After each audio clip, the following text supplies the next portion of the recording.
Ahead of the legislative season each year, we reflect on our goals and needs and determine areas where we can collaborate with the state or federal government to secure funding support for Woodbury.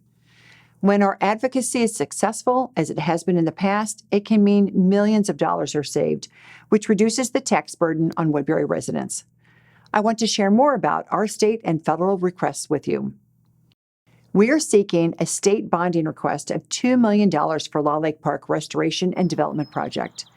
This request focuses on the northern part of the park, featuring the construction of a large open-air picnic shelter with permanent restrooms, picnic areas for large groups and multi-generational gatherings, as well as a newly paved entry drive, parking lot, and trails. These updates will provide year-round access to natural resources and recreation experiences for residents in the region, including those with mobility issues.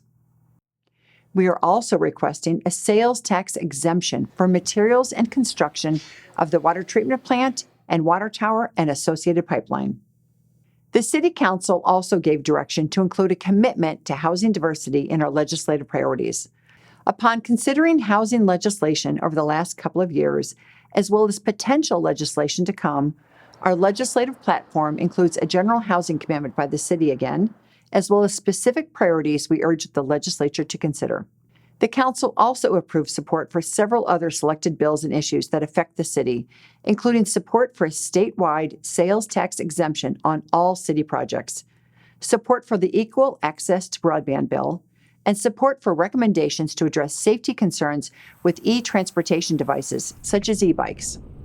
In addition to the state priorities, we're monitoring our 2025 congressionally directed spending request at the federal level, as the 2026 budget bills have not yet passed. These include support for rear drive improvements, a new emergency operations center at the new public safety campus, and a new public safety records management system.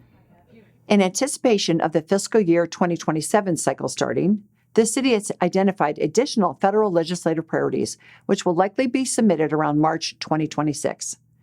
These include deferred water storage maintenance projects. We are seeking funding support at the federal level to mitigate the PFAS financial impacts that PFAS has had on our budget through no fault of our own. Community Development Block Grant money for trails. This would be funding above and beyond the city's regularly allocated CDBG funding to be used on trail repair and connections in qualified areas. Also, security updates for public safety expansion and renovation. This request is for funding to support a public safety campus project. If successful, this funding could help to offset the overall cost of the project, as well as technology requests for public safety to support police and fire operations. We will continue to look for ways to bring resources back to Woodbury to support our community. In addition to our legislative priorities, there are many other key current and upcoming projects and initiatives worth highlighting, including the anticipated spring groundbreaking for the expanded and remodeled public safety campus. I'll be touching on many more items in my annual State of the City presentation, which will be shared at an in-person gathering February 26th at Central Park.